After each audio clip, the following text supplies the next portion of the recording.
A Colorado lawmaker is stopped for DUI. Police say she tried to use an old law to avoid an arrest. Tonight, we have exclusive details on the incident that got State Representative Laura Bradford suspended. A man dies at the Denver Zoo after an altercation with officers. Tonight, family members of Alonzo Ashley react to news that the officers involved will not be disciplined.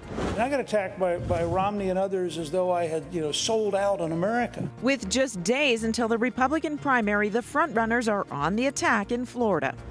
It could be a script from a movie, how police say a member of the now infamous Doherty gang planned to escape from a Colorado prison.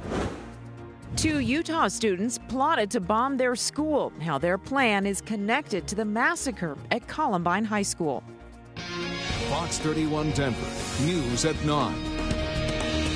Good evening. Thanks for joining us tonight. I'm Deborah Takahara. And I'm Ron Zappolo. A Colorado state lawmaker using a get-out-of-jail-free card after she stopped for suspected drunk driving. State Representative Laura Bradford, a Republican from Mesa County, has been suspended from her position as chair of the local government committee. Fox 31 Denver's Julie Hayden has our exclusive story.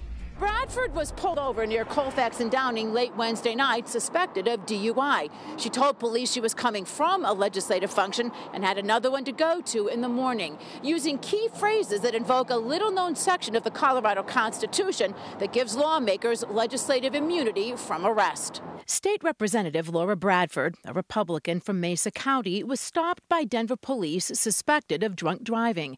It happened just after 10 p.m. Wednesday night near Colfax and Downing. The officer smelled an alcoholic beverage on her breath. She admitted to have been drinking. Police say she did not pass a roadside sobriety test. Did some roadside tests with the legislator, but because of state law and Denver police policy, they were unable to proceed further. Murray says if it had been a regular citizen, they would have been taken in for breath or blood tests, resulting in a possible DUI arrest.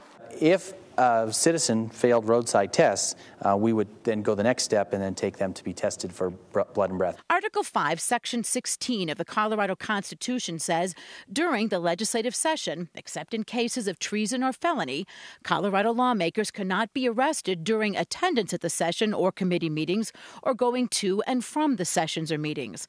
In other words, they have legislative immunity. Bradford released a statement saying, quote, "I did not invoke legislative immunity," but police say Bradford is the one who specifically mentioned she was coming from and going to a legislative function. Police say those words tied their hands.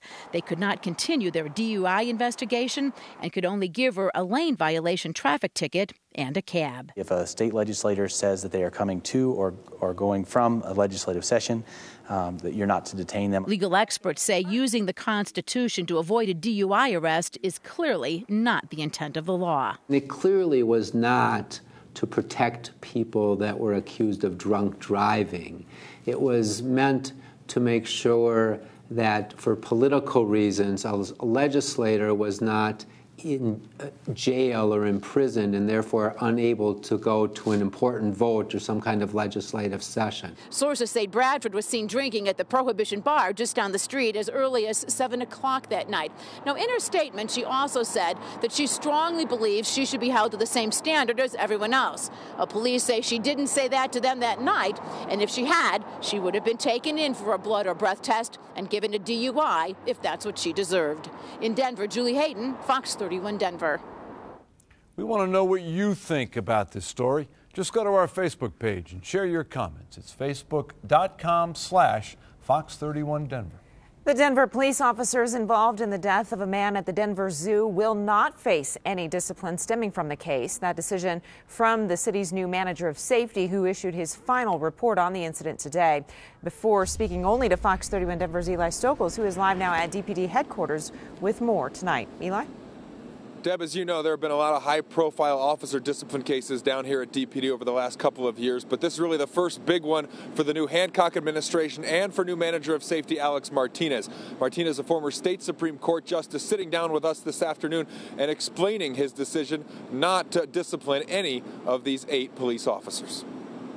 It was mid-July. Police officers responding to the Denver Zoo having to forcibly restrain Alonzo Ashley, who had drugs in his system when he told police he was a lion, then threw punches as they tried to subdue him before he was tased and then suddenly collapsed and died on the pavement. The DA has already ruled out criminal charges, and now Manager of Safety Alex Martinez says there will be no discipline for the 8 officers involved. It is my judgment and determination that their actions were reasonable and necessary under the circumstances. In an interview with Fox 31 Denver, Martinez said that the officers responded the right way to Ashley's erratic behavior. It was threatening, it was violent, he was clearly delusional, and they had to do something about that. We know that the Denver police cannot police themselves. Ashley's death spawned protests and outrage from his family and community members who saw the case as just another example of excessive force.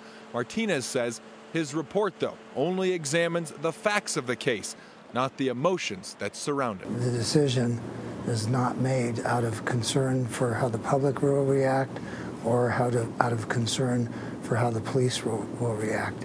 It is made out of concern for what I believe, given everything I put to the task, is fair and just.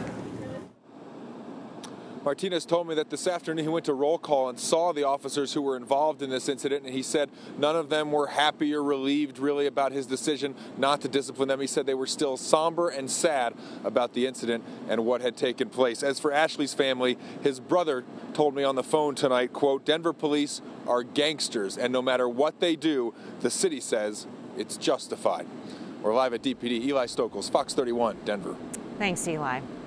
The siblings accused of a cross-country crime spree that ended here in Colorado are now accused of plotting their escape from a Colorado jail. The Doherty gang is accused of crimes in Florida, Georgia, Tennessee, and Colorado. They were captured alongside I-25 after a high-speed chase and a shootout with police. Now we're learning that Dylan Doherty was planning an escape, and he planned to take his sister with him. Officers found a homemade knife under his bed detailing his escape, and I've enjoyed my time here, so don't take this personal. But the plan was foiled when the letter and the weapons. Jail officials say Dylan believed he could escape because he had broken into an access hatch, climbed up plumbing, and was able to walk on the ceiling. Floridians used to the heat are seeing some scorched earth political tactics. Presidential candidate Romney ratcheting up the heat in the final weekend before Florida's Republican primary. Courting Latino voters in an Hispanic leadership in Miami, Mitt Romney eagerly touted last night's debate and his immigration views. I thought it was a delightful debate. I loved it. I believe that to protect legal immigration, we have to stop illegal immigration. Newt Gingrich, by contrast, made no mention of the debate, but renewed his attack on Romney for a policy Gingrich says naively expects grandparents here illegally to leave loved ones behind and self-deport. And I got attacked by Romney and others as though I had, sold out on America. The idea that grandmother is not going to be supported, the idea that she's going to self-deport, this is a fantasy. Gingrich had called Romney anti-immigrant in a Spanish-language radio ad. Romney counterattacked last night. That's simply inexcusable. The idea that I'm anti-immigrant is repulsive. I think you should apologize for it, and I think you should recognize that having differences of opinions on issues does not justify labeling people with highly charged epithets. Rick Santorum had a very strong night, but is hurting for cash and is running a distant third in most Florida polls. He's returning to Pennsylvania this weekend for fundraising. When Gingrich defended his plans for a manned moon station last night, Ron Paul quipped that perhaps a few members of Congress should be shot into space. Romney instead attacked Gingrich's idea. I spent 25 years in business.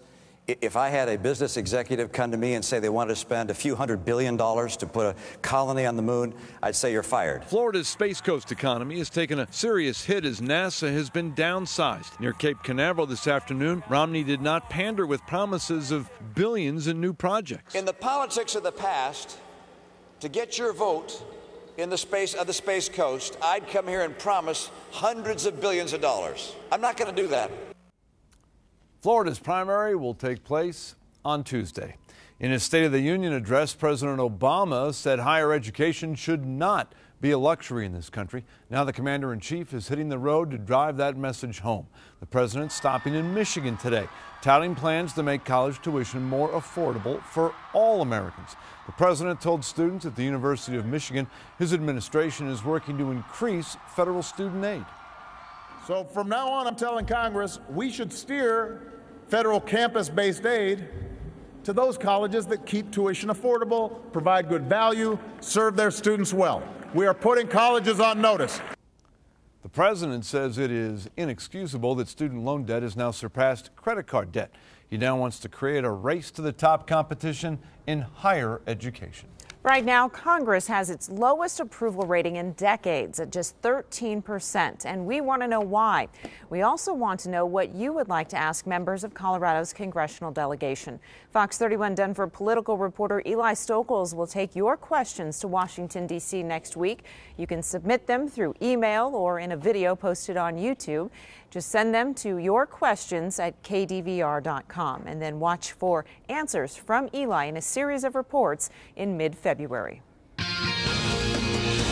Hundreds of jobs left Colorado when Frontier Airlines moved its headquarters, but now those jobs could make a return flight to Denver. We'll tell you about the plans to reinvest in our city.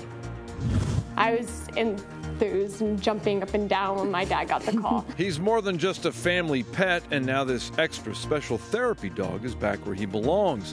We'll take you to the happy reunion. Pharmacies being targeted by criminals at an alarming rate. We have an in-depth look at what experts are calling an epidemic.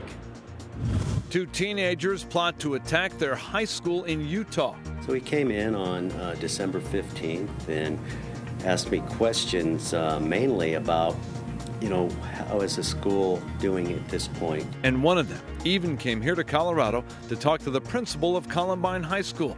We have details on their plot.